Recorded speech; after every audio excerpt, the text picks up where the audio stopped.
So my prediction for this match was that Netherlands were going to grab a 2-0 win, and at some point Netherlands did have a 2-0 lead, but the final score was not 2-0, and it was quite an exciting game.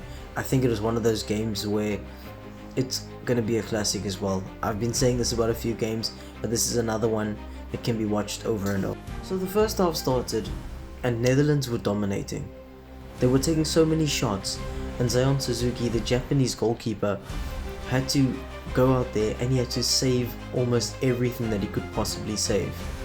And if they didn't have him in poles, I think that Japan could have been behind by quite a bit at the end of the first half. But because of his performance, despite Netherlands having 70% possession at the end of the first half and Japan only sitting on 30, Suzuki kept them in it. But then, this is where things took a turn.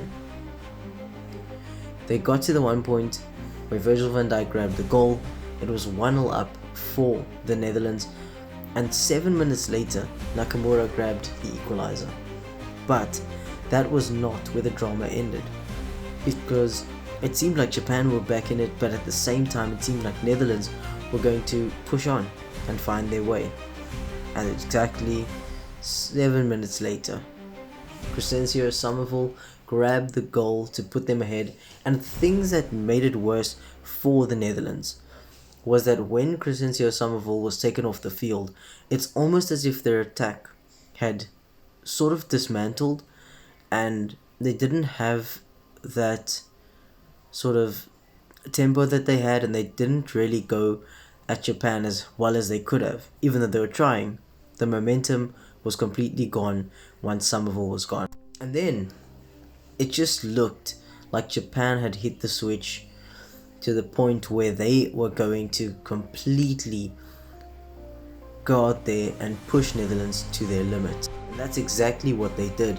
They continued to attack and attack and attack, continued to get corners, and it looked like the corners were going to be wasted. I remember the commentator even saying that these Japanese players probably imagine themselves as being taller because they constantly cross the ball into the box and then they lose the ball, or it's just completely cleared away and the attack is just killed off.